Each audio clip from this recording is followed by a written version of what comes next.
예레미야 13장 1절부터 14절까지의 말씀입니다.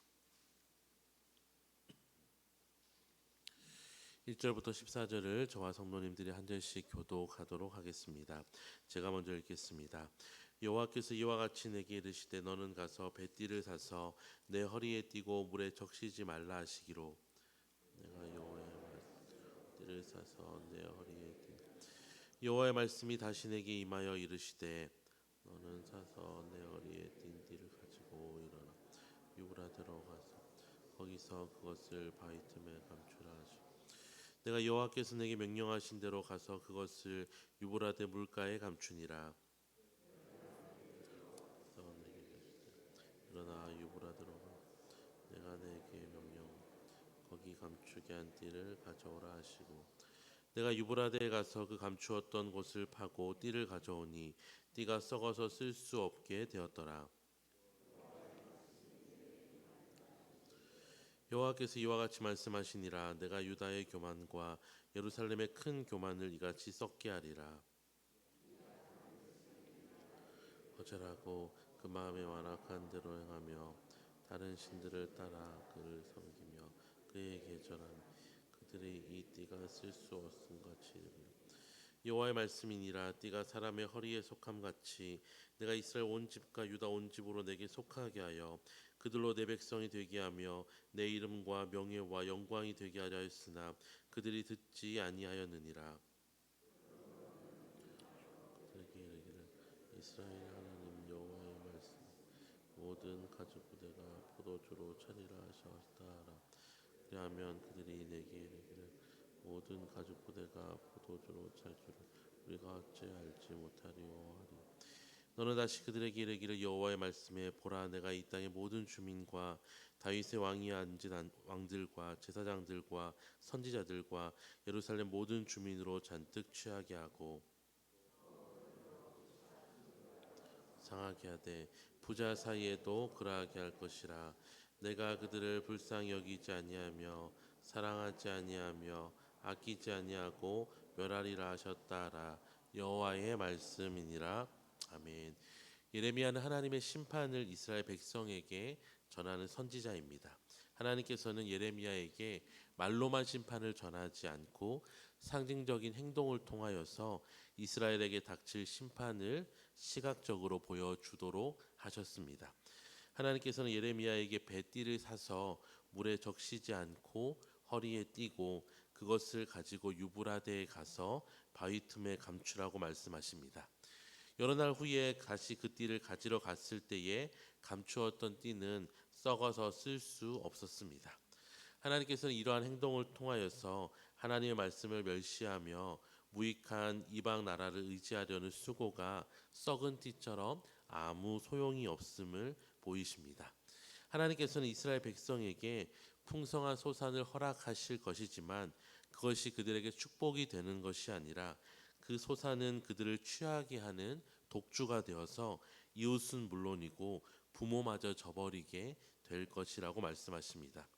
마치 술에 잔뜩 취한 사람이 인사불성이 되는 것처럼 이스라엘 백성은 자신들에게 발생하는 파괴적인 상황을 깨닫지 못하게 되는 것입니다. 또한 오늘 본문에는 이스라엘 백성이 하나님을 떠난 구체적인 이유가 기록되어 있는데 그것은 바로 그들의 교만이었습니다. 교만은 예레미야뿐만 아니라 예레미야보다 먼저 활동했던 아모스와 호세아 선지자도 이스라엘 백성의 죄의 근원을 지적할 때에 다룬 것입니다. 다만 아모스와 호세와 같은 경우에는 교만한 북이스라엘을 비판하였는데 예레미야 시대에 와서는 하나님의 백성인 유다와 예루살렘 또한 이 교만으로 인하여서 하나님을 떠난 것을 강조한 것입니다.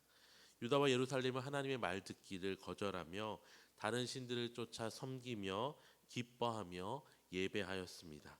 이스라엘이 하나님을 순종할 때에는 그들은 언약 가운데 명예와 영광을 얻을 수 있었지만 하나님을 떠나 스스로 자랑하는 그들에게 남은 것은 실패와 멸망뿐이었습니다. 이 교만의 죄는 첫 인류였던 아담과 하와가 하나님을 하나님으로 모시지 않고 자신들이 하나님처럼 되려고 선악과를 먹었던 이유로 계속해서 인간의 마음속에 늘 자리 잡고 있는 죄가 되어버렸습니다. 이 교만은 아담과 하와뿐만 아니라 이스라엘 백성을 무너뜨렸고 오늘날에도 사람들로 하여금 하나님을 의지하지 않고 자기 자신을 의지하게 하는 큰 죄가 되었습니다. 그렇게 우리는 이 교만에 대하여서 항상 우리의 마음을 지키기 위하여서 노력해야 합니다. 우리 역시도 조금만 상황이 나아지면, 조금만 내 삶에 성공이 찾아오면 이내 하나님을 버리고 마치 내가 그 모든 일을 이룬 것처럼 마음이 높아지고 하나님을 의지하지 않는 교만을 가지기 너무 쉬운 존재입니다. 이 드러나는 교만은 차라리 다른 사람들로 인하여서 지도를 받을 수 있는 여지라도 있지만, 정말 무서운 것은 우리의 마음속에 은밀하게 자리 잡고 있는 교만입니다. 겉으로는 겸손한 것처럼 스스로를 포장하지만 우리의 마음속에서 하나님을 의지하지 않고 나의 경험과 나의 생각을 의지하여서 하나님 없어도 살아갈 수 있다고 생각하며 살아갈 때에 우리는 이러한 교만으로 인하여서 결국 썩어버린 뱃띠와 같이 실패와 부끄러움과 수치를 당할 수밖에 없게 됩니다. 이 예배라는 것은 예를 갖추어서 절한다라는 뜻을 가지고 있습니다. 예배라는 단어 자체가 가지고 있는 뜻과 같이 예배는 하나님을 인정하며 하나님을 나의 삶의 주인으로 모시는 행위입니다. 나를 바라볼 때에는 예전보다 좀 더 커지고 좀 더 능력이 많아진 나의 모습을 바라보며 교만할 수 있지만, 하나님을 바라보는 자는 하나님의 크고 위대하심 앞에 선 자들은 하나님 앞에 먼지보다 못한 나임을 깨달으며 교만을 비로소 버릴 수 있습니다. 그래서 우리는 날마다 이 크고 높으신 하나님을 예배해야 합니다. 우리가 잘 알고 있는 소원이라는 찬양의 가사처럼 나의 작음을 알고 그분의 크심을 알기 위하여서 우리는 일상 가운데에서도 더욱 예배하며 일상의 예배자로 하나님 앞에서 살아가야 하는 것입니다. 그럴 때 하나님께서는 오늘 본문을 통해 약속하여 주신 것처럼 그들로 내 백성이 되게 하며 내 이름과 명예와 영광이 되게 하리라는 약속으로 우리에게 응답하여 주시고, 우리를 교만의 유혹에서 벗어나 하나님의 백성으로 살아가는 은혜를 누리게 하여 주실 것입니다. 사랑하는 성도 여러분, 우리 자신을 의지하면 망합니다. 하지만 하나님을 의지하면 망한 것 같은 우리 인생도 다시 살아납니다. 하나님은 겸손한 자를 들어 쓰시고 높이시고 복 주심을 믿으시길 바랍니다. 이 아침에 기도하실 때에 오늘 하루도 겸손함으로 살아가게 해달라고 기도하시고, 크신 하나님을 바라보며 예배하는 예배자로 살아가는 하루가 되게 해달라고 기도하시는 저와 모든 성도님들이 되시기를 주님의 이름으로 축원합니다. 기도하겠습니다.